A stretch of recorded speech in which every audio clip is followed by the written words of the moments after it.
Siang hari ini saya akan khotbah tentang gagal paham. Gagal paham. Seringkali orang tuh suka gagal paham. Yang diomongin apa, nangkepnya apa. Yakobus 1 ayat 19, kita lihat firman Tuhan. Baca sama-sama yuk. Hai saudara-saudara yang kukasihi, ingatlah hal ini. Setiap orang hendaklah cepat untuk mendengar, tetapi lambat untuk berkata-kata. Dan juga lambat untuk marah. Kita harusnya belajar lebih cepat mendengar.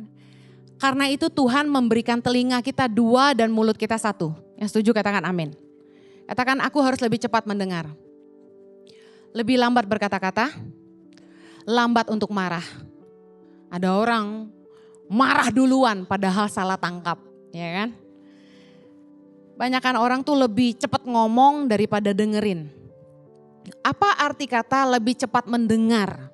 Artinya kita harus memahami, kita harus mengerti dulu, menangkap dengan baik sebelum kita meresponi, sebelum kita memberikan komentar, sebelum kita memberikan pendapat, kita harus mengerti, paham dan menangkap dengan baik. Makanya kalau orang ngomong, kita harus fokus. Kalau Anda meeting dengan orang atau lagi bicara sama pasanganmu, jangan lihat handphonemu. Karena pasti teralih fokusmu dan kamu tidak pahami sungguh-sungguh. Jadi kalau orang ngomong, dengar dulu. Suami saya paling tidak suka saya beraktivitas ketika dia bicara. Saya ini kan multitasking, bisa dengar sambil beres-beres. Tapi suami saya tahu, saya pasti tidak fokus. Jadi biasanya dia bilang gini, Hen aku mau ngomong sebentar. Terus misalnya, ya kenapa? Ya saya masih beres-beres. Dia langsung bilang, bisa dengerin dulu? Wah, seorang Jojo tuh gitu loh. Tegas sekali suami saya. Bisa dengerin dulu? Iya suami-suami perlu belajar. Kalau istrinya diajak ngomong sibuk main HP, kamu bisa dengar dulu gitu. Karena ketika kita tidak paham, kita bisa salah paham. Kenapa miskomunikasi sering terjadi? Karena orang tidak ngerti apa yang disampaikan dan tidak menangkap dengan baik. Jadi salah komentarnya. Pahami dulu baik-baik baru bicara, itu arti firman Tuhan. Cepat mendengar, lambat berkata-kata, artinya pahami dulu baru bicara. Jangan pernah komentar kalau Anda belum mengerti dengan benar. Daripada salah paham lebih baik diam. Tahukah Anda bahwa pemahaman atau daya tangkap kita merupakan ukuran kecerdasan kita? Saya kalau mau ambil anak-anak pedalaman, dari senter-senter Tangan Pengharapan di seluruh Indonesia, saya selalu pesan sama gurunya gini. Guru-guru pedalaman Tangan Pengharapan itu menjadi mata kami untuk memilih anak-anak yang layak mendapat beasiswa penuh dari Tangan Pengharapan mulai dari SMP sampai kuliah. Jadi saya bilang gini, nilai akademis tidak bisa jadi ukuran. Ada yang juara 1, tapi apa tuh kalau orang daya tangkapnya lemot. Agak bolot ya bahasanya ya. Nah saya bilang kamu akan lihat anak ini cerdas ketika dia punya daya tangkap yang baik. Di ngomongin ngerti gitu. Nah banyak orang yang lemot. Tetapi orang yang kecepatan ngomong sebelum dia paham itu juga bolot ya. Amsal 17 ayat 28, firman Tuhan keren sekali. Kita baca sama-sama. 3, 2, 1, juga orang bodoh akan disangka bijak kalau ia berdiam diri. Dan disangka berpengertian kalau ia mengatupkan bibirnya. Orang bodoh aja akan disangka bijak kalau dia diam. Jadi artinya gini, kalau lu gak paham mending lu diam daripada terlihat bodoh gitu. Udah gak ngerti komentar lagi. Nah saya kasih contoh ya. Hati-hati, daya tangkap merupakan ukuran kecerdasan. Banyak kali dalam postingan-postingan di sosial media, itu biasanya orang kalau posting jualan selalu tulis di caption, betul? Ditulisnya gini, tolong dibaca captionnya ya, yang familiar angkat tangan. Nah, tetapi apa yang terjadi? Tetap aja ada netizen yang nanya yang gak perlu ditanya. Udah dipesan tadi apa? Baca captionnya ya. Contoh, dia nanya gini, cara pesennya gimana? Nafsu lihat barangnya bagus. Batik tangan pengharapan, terbaru. Pesennya gimana ya Mbak? Padahal di caption udah ditulis apa? Order via WA. Nomor 0811, apalah nomornya, saya nggak hafal. Terus ada lagi, warna birunya ada. Padahal di caption sudah ditulis hanya tersedia dalam warna hitam, putih, abu-abu. Hanya tersedia. Masih kurang jelas? Hanya tersedia. Tapi masih ditanya birunya ada, gak merah, kuning, hijau sekalian. Lalu ada lagi yang nanya lucu-lucu nih. Size XL-nya masih ada. Padahal di caption ditulis sisa size S. Apakah kurang jelas? Only size F left. Hanya sisa size S. Menandakan apa? Orang tidak baca caption. Orang tidak baca caption, makanya mereka bertanya yang tidak perlu ditanya. Bukankah terjadi dengan kita gitu? Komentar sesuatu yang kita tidak paham. Ada lagi, saya kasih contoh. Aduh, jadi public figure itu kurang menyenangkan. Ketika kita berhadapan sama netizen yang seringkali terlalu cepat menghakimi padahal belum memahami. Kan ada orang-orang yang udah ngikutin khotbah saya dari zaman pandemi, jadi dari awal sampai akhir gitu ya, ngikutin terus. Biasanya saya bisa mengenali yang tahu khotbah saya, mereka bisa komentar-komentar hal-hal yang mereka ngerti nih. Contoh, Bu Heni suka kopi kan? Oh gue tahu nih, pasti dengerin khotbah saya. Anak saya bikin pertanyaan di merchandise store Tangan Pengharapan, anniversary Pak Jojo Bu Heni apa yang benar dikasih voucher 75.000, betul nggak? Ada beberapa yang dapat ya. Yang cuma bisa jawab cuma satu orang. Ya, tapi menurut saya itu nggak penting. Tapi yang saya senang berarti netizen-netizen ini dengerin khotbah saya. Nah, ada orang-orang yang baru dengerin khotbah saya baru-baru ini karena mereka baru nyantol. Atau bukan follower, cuma numpang lewat, tidak kenal saya siapa, tidak pernah tahu kisah hidup saya. Tapi komentar tajam di sosial media dan bahkan sampai menghina saya. Beberapa saya bacakan. Bacot. Apaan sih lo gitu kan. Lu belum ngerasain udah jangan banyak ngomong katanya gitu. Dia kagak tahu. Lah gue kan khotbahin yang gue hidupin. Jadi kalau saya khotbahin itu saya udah pasti ngalamin. Ada yang lucu lagi. Situ belum pernah susah Mbak, bicara memang lebih mudah. Dia kagak tahu gue pernah jualan kue. Sampai jadi delivery. Karena ditinggal sama orang tua. Mesti cari uang sendiri buat sekolah. Saya ditinggal orang tua umur 10-11 tahun. Lalu saya harus cari uang, berjuang sendiri untuk masa depan saya sejak umur 18 tahun. Saya pernah kerja dalam tanda kurung seperti Yusuf. Dijadikan pembantu di rumah Potifar. Belum tahu ya? Wah Bu Heni bekas babu. Enggak, gua full timer gereja. Cuma dibabukan dalam tanda kutip gitu. Nah,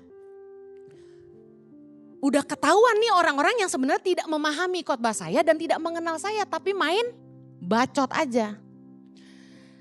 Coba aja ngerasain punya bapak yang tidak tanggung jawab dari kecil mesti sekolah sambil kerja. Katanya gitu. Ada nih anak muda yang ngomong gitu. Di khotbah saya yang viral baru-baru ini tentang nakal karena gak punya orang bapak tuh loh, inget gak? Nah saya garuk-garuk kepala. Nih orang dengerin khotbah gua gak sih gitu kan? Cuma khotbah pendek semenit di IG langsung menghakimi gitu. Yang saya baca ini masih yang alus-alus ya Bapak Ibu ya. Karena saya malas bacain yang gak bagus tuh langsung saya delete. Restricted, block, delete, restricted, block. Gitu saya mah. Ada lagi yang komentar khotbahnya Pak Jojo. Emang gue doang, gantian. Suamiku udah baiknya kayak gitu loh. Masih ada yang kritisisasi. Ngomong gini. Enak amat cuma gaji orang 5 juta ngarepin orang kerja 10 juta. Siapa yang mau kerja di luar job desk ngomong gitu. Firman Tuhan berkata, Matius 5 ayat 41. Dan siapapun yang memaksa engkau berjalan sejauh 1 mil, berjalanlah bersama dia sejauh 2 mil. Pak Jojo lagi ngajarin tentang spirit of excellence. Bahwa sebagai anak-anak Tuhan, kita harus mau bayar harga. Ini yang komentar juga orang Kristen loh. Saya punya staff yang luar biasa. Saya gak mau sebut namanya karena pasti yang lain pada ngiri sama dia. Dia tuh job desk-nya apa gitu ya. Tapi saking dia peduli gitu. Sama anak-anak asrama, dia peduli sama saya. Dia tuh mau ngerjain hal-hal yang saya gak suruh. Karena peduli, karena sayang gitu. Anak saya deh. Anak kandung saya si Chloe Christianus. Dia gemes. Waktu tim media merchandise kami itu enggak meresponi DM-DM yang masuk dan chat-chat di Instagram Batik Tangan Pengharapan dan Positif BTP. Orang mau beli tanya gitu. Ini ada mbak cara belinya gimana? Enggak direspon. Seminggu. Halah. Si Chloe bilang gini sambil makan. Dia tuh sampai ninggalin nasinya. Dingin. Dia balesin satu-satu sambil ngomel ke saya. Mami, your stuff is horrible katanya gitu. Ini orang gak direspon IG-nya 1 minggu dia bilang. Terus kamu yang jawab. Iya tapi kan masalahnya saya gak tahu bahasa Indonesianya tulisnya gitu dia bilang. Tapi daripada gak ada yang jawab. Udah saya copy paste aja dia bilang gitu. Nah saya cek tulisan-tulisannya, oh iya salah penulisan bahasa Indonesianya.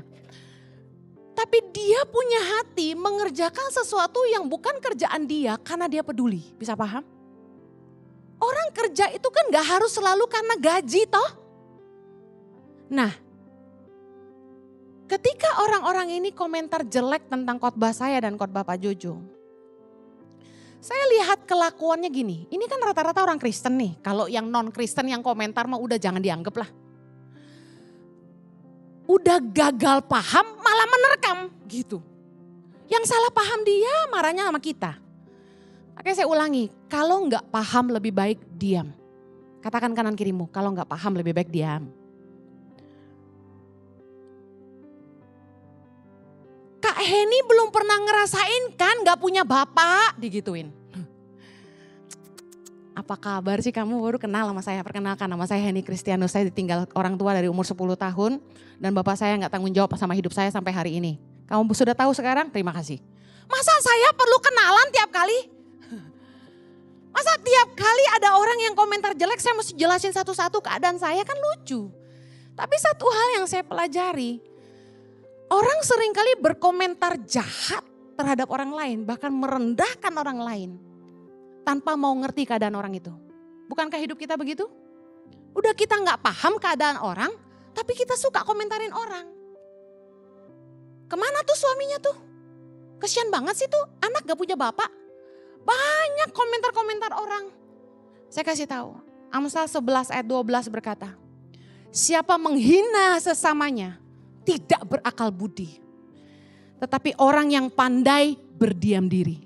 Udah jangan suka menghina orang. Kamu gak ngerasain bagaimana ada di sepatu orang. Amin. Jangan suka merendahkan.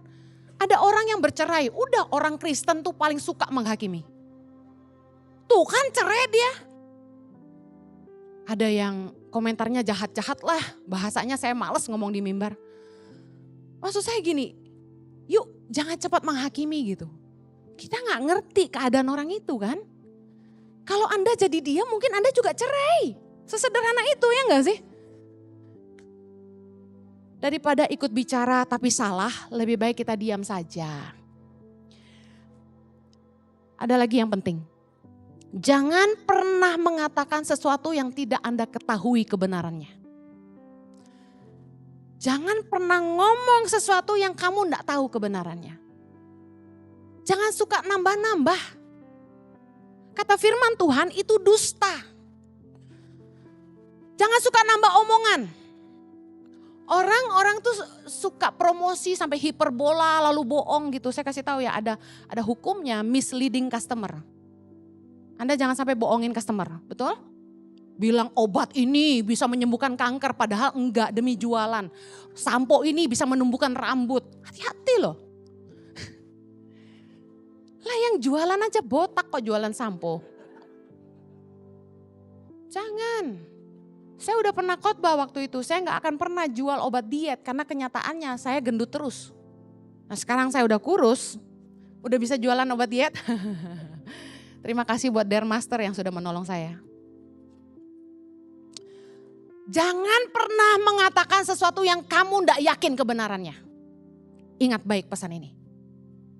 Lebih baik kamu akan lebih terhormat bila kamu bilang, maaf saya tidak tahu, saya akan cari tahu. Bosmu tidak akan marah dan mengatakan kamu bodoh hanya karena kamu menolak mengatakan sesuatu yang kamu tidak yakin. Daripada kamu sok tahu, kamu akan dianggap bodoh. Betul?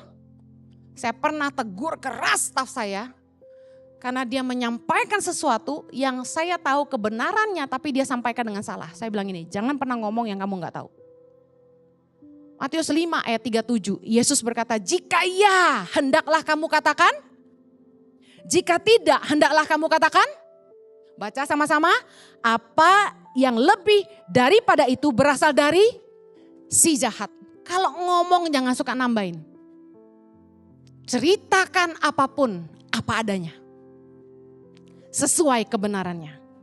Makanya saya daripada bohong, saya gak mau di endorse atau orang kasih saya produk untuk dipromosikan di Instagram. Padahal Anda tahu saya sangat senang menolong teman. Tiap kali teman saya jualan mobil, jualan kue, jualan nasi tim, jualan apalah. Gak nyambung sama hidup saya posting di story saya di Instagram. Supaya teman-teman saya bisa hidup. Tetapi satu kali saya dikasih jus. Saya bilang sama yang ngasih, sorry ya gua gak posting. Soalnya apa? Jusnya gak enak sama sekali. Gak ada rasanya, terus asam basi gitu. Saya bilang nih ngeracun gue nih. Jadi saya gak posting, tapi saya akan katakan dan terus terang. Nah saya akan menolak berbohong. Lebih baik saya tidak bicara daripada saya harus membohongi orang. Satu kali ada wartawan yang kejar-kejar aku ya sayang.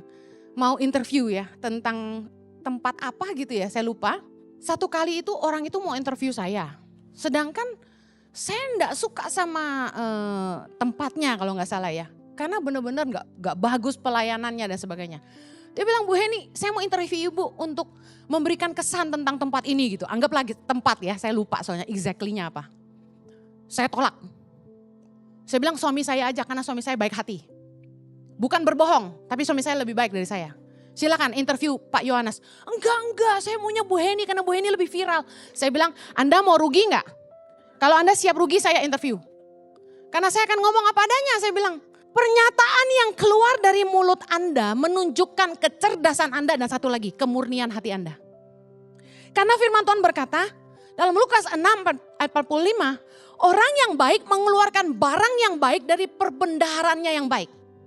Orang yang jahat mengeluarkan barang yang jahat dari perbendaharaannya yang jahat. Yesus berkata, apa yang diucapkan mulut meluap dari yang diucapkan mulutnya meluap dari hatinya.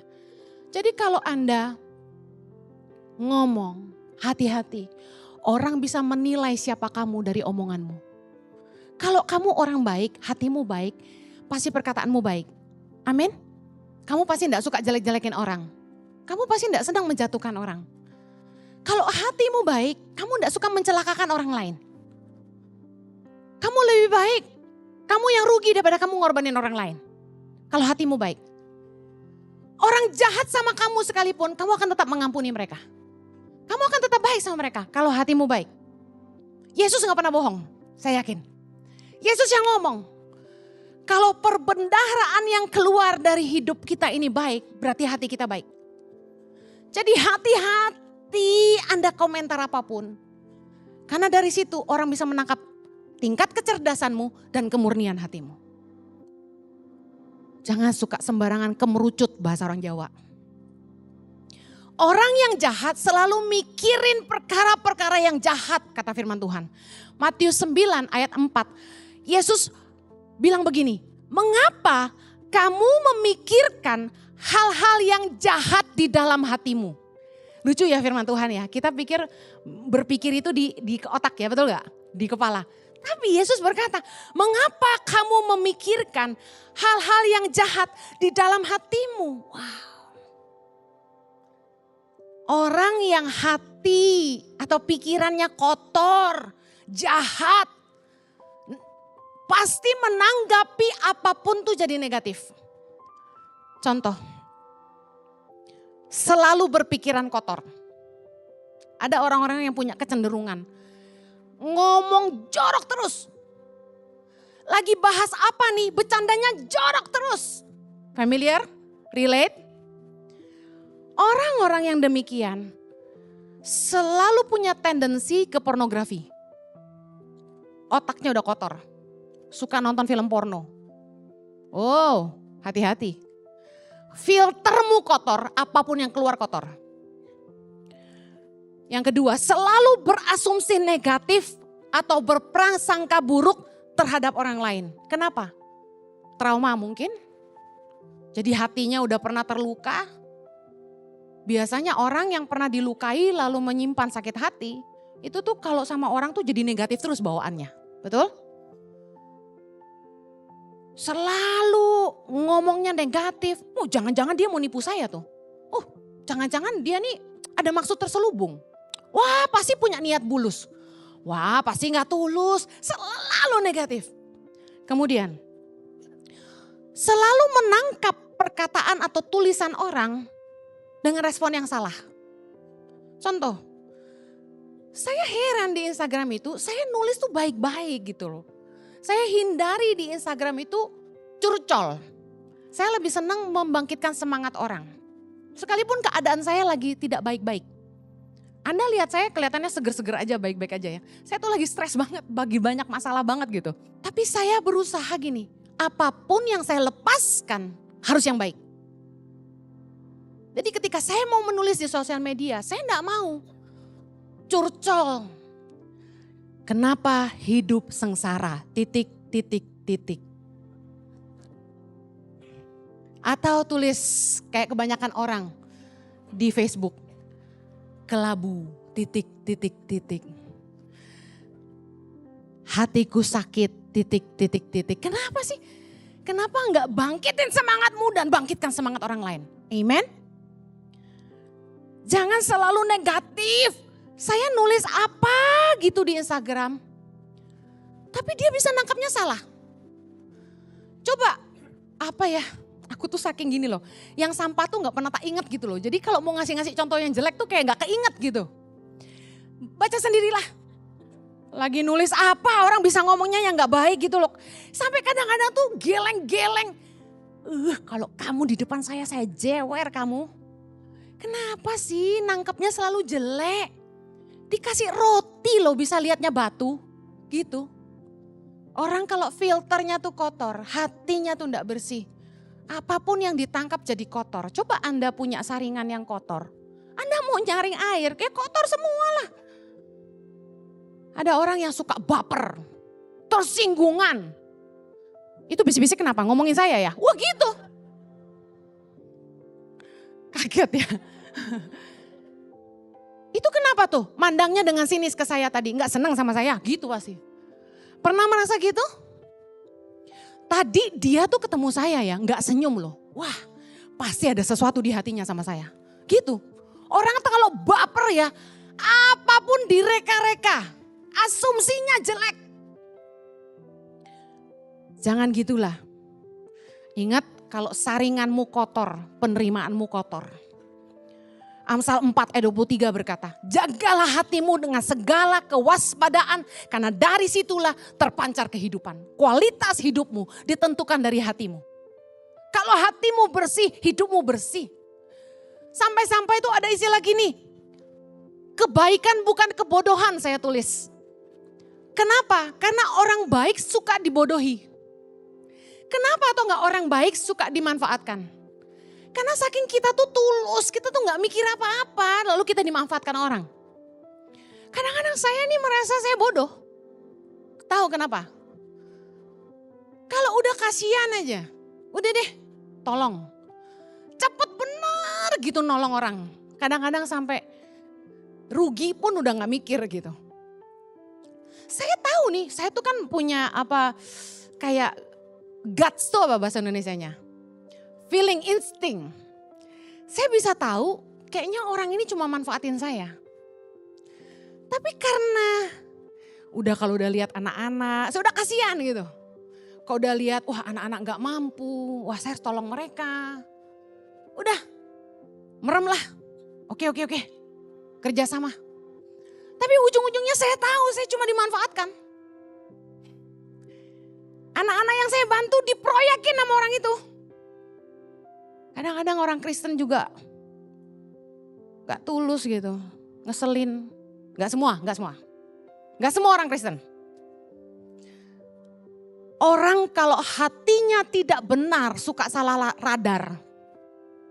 Salah nangkep terus, gagal paham terus.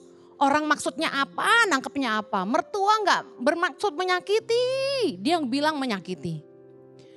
Kita ketawa, dia bilang ketawain dia. Ribet deh sama orang-orang yang gagal paham terus. Kita gak senyum, dia bilang sombong. Kita senyum-senyum, dia bilang kita gila. Jadi maunya apa gitu kan. Mazmur 73. Luar biasa ya. Ayat 1 bilang gini. Mazmur Asaf. Sesungguhnya Allah itu baik bagi mereka yang tulus hatinya. Katakan amin. Bagi mereka yang bersih hatinya. Lompat dari ayat kedua sampai ke-7 itu tentang orang-orang yang gak baik. Ayat 7 dibilang gini. Karena kegemukan, kesalahan mereka menyolok. Hati mereka meluap-luap dengan sangkaan. Tuh asumsi. Mereka menyindir dan mengata-ngatai dengan jahatnya. Hal pemerasan dibicarakan mereka dengan tinggi hati. Mereka membuka mulut melawan langit dan lidah mereka membual di bumi. Orang kalau hatinya udah gak baik. Hatinya penuh asumsi. Suka ngatain orang, suka nyindir, ngata-ngatain orang dengan jahatnya. Ngelawan Tuhan, mulutnya gak rasa bersalah. Tadi pagi waktu itu saya bangun tidur. Saya lagi doa gitu, tiba-tiba saya kayak dapat penglihatan. Keagungan Tuhan, kemuliaan Tuhan. Saya langsung timbul rasa ngeri. Dan saya mulai memuji Tuhan. Saya bilang Tuhan engkau besar, engkau agung. Ada rasa penghormatan yang kusyuk gitu di hati saya. Tiba-tiba tuh saya diingatkan. Seringkali manusia tuh kalau ngomong gak ada takutnya sama Tuhan. Di hidup kita ini kita penting punya rasa hormat sama Tuhan. Jangan suka hidup sembarangan, jangan suka ngomong sembarangan. Tuhan memang Bapa yang baik, Bapa yang pemurah, penuh kasih karunia. Tapi Dia Raja segala raja, pencipta alam semesta. Bapa yang mulia, yang agung, yang patut dipuji, patut menerima dan layak menerima segala penghormatan kita. Jangan sampai kita kurang ajar. Orang Kristen saking tahu bahwa Tuhan adalah Tuhan hubungan. Yesus saja turun ke dunia untuk menjadi sama seperti kita. Suka take it for granted. Sadarilah bahwa kamu punya Tuhan yang patut kamu takuti. Tuhan yang patut kamu hormati. Tuhan yang sanggup melakukan apapun dalam hidupmu. Amen. Jangan kurang ajar sama Tuhan. Hati-hati. Maaf. Saya lihat betapa netizen di sosial media jahat sekali ngata-ngatain hamba Tuhan. Saya kasih tahu firman Tuhan berkata jangan menyentuh orang yang diurapinya. Orang itu kalau dia disebut hamba Tuhan karena Tuhan pakai hidupnya, saya kasih tahu, dia tetap manusia. Dia punya keinginan, dia punya dosa, dia punya kesalahan. Bukan urusan kita menghakimi dia. Saya kasih tahu, kita masing-masing berurusan sama Tuhan. Gak usah hakimi pendeta apapun, teman, gak usah. Hati-hati, Daud ketika Saul berbuat dosa, Daud tidak berani membunuh Saul. Dia hanya menggunting ujung jumbai Saul untuk membuktikan gini. Saya punya kesempatan membunuh kamu tapi tidak saya lakukan. Kenapa? Karena Daud bilang, aku tidak akan menyentuh orang yang diurapi Tuhan. Saya kasih tahu ya, ngeri. Jangan jahatlah sama orang. Mau dia pendeta atau bukan, mau dia diurapi atau tidak, enggak usah jahat sama orang. Taburan kita itu tuayan tuh ke kita. Amin. Aduh, saya kalau ngelihat bagaimana orang menuai taburan mereka, saya jadi takut sendiri sama Tuhan. Ngeri. Tuhan kita itu Tuhan yang hidup. Udah jangan macam-macam. Jaga mulutmu, jaga jarimu. Jangan ketik sembarangan. Jangan nyerang-nyerang orang, jangan. Jangan permalukan orang, jangan. Saya dipanas-panasi. Ini rumah sakit enggak baik, viralkan saja. Enggak. Tanganku dan bibirku hanya mempermuliakan Tuhan dalam hidupku. Enggak perlu menjatuhkan orang, amen. Yuk, jangan jahat, jangan komentar yang enggak baik. Anda enggak suka, unfollow aja. Ada yang bilang gini, isi khotbahnya bagus, tapi apa intonasinya harus begitu? Komentarin khotbah saya. Saya ketawa langsung, berarti ini follower baru. Saya pengen iseng jawab gini, emang diciptainnya begitu mau diapain? Tahu nggak?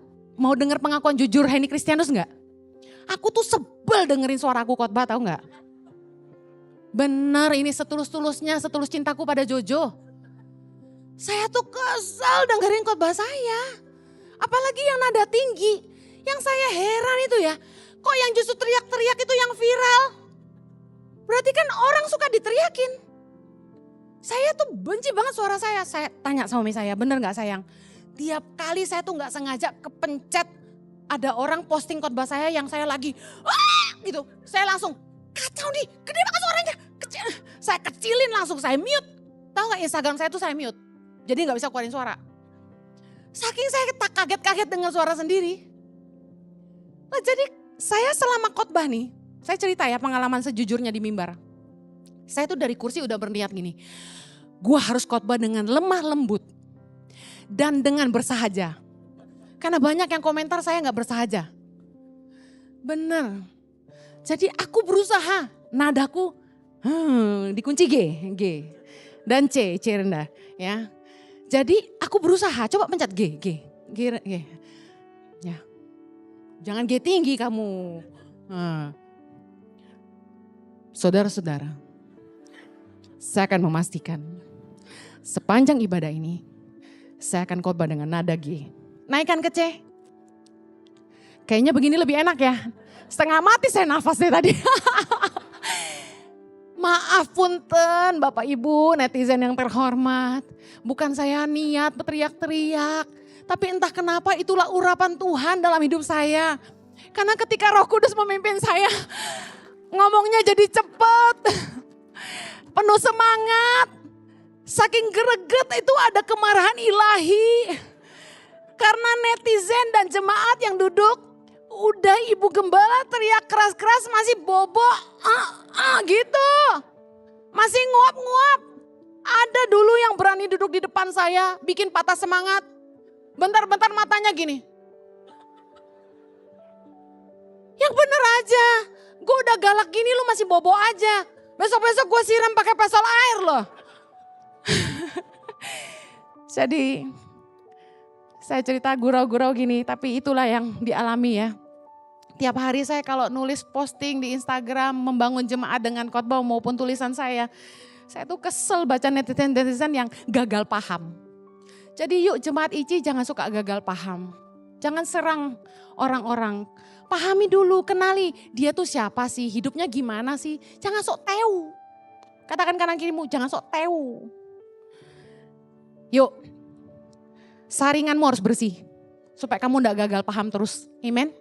Daya tangkapmu harus diberesin. Kalau hatimu bersih, apapun yang kamu terima pasti bersih. Mari beresin hati supaya bisa memahami. Jangan komentar sebelum kamu mengerti dengan benar. Hendaklah kita cepat untuk mendengar tapi lambat berkata-kata. Pahami dulu baik-baik sebelum bicara. Yang mau katakan amin. Sederhana ya, jangan gagal paham. Kita berdoa. Bapa di sorga, biar jemaatmu boleh belajar firman-Mu dan menghidupinya sungguh-sungguh. Kami mau belajar cepat mendengar, lambat berkata-kata, dan lambat untuk marah. Kami mau belajar memahami dengan baik, supaya perkataan kami tidak melukai orang lain, supaya perkataan kami membangun, supaya kami jangan dinilai bodoh sama orang lain. Terima kasih Tuhan, biarlah kami jadi orang-orang yang bijaksana. Semua yang keluar dari mulut kami adalah perkataan hikmat, perkataan yang membangun orang lain, nasihat-nasihat yang memulihkan hati orang. Terima kasih Bapak, berkati umat-Mu di dalam nama Yesus yang berdoa. Yang diberkati Tuhan sama-sama katakan, Amen. Tuhan berkati.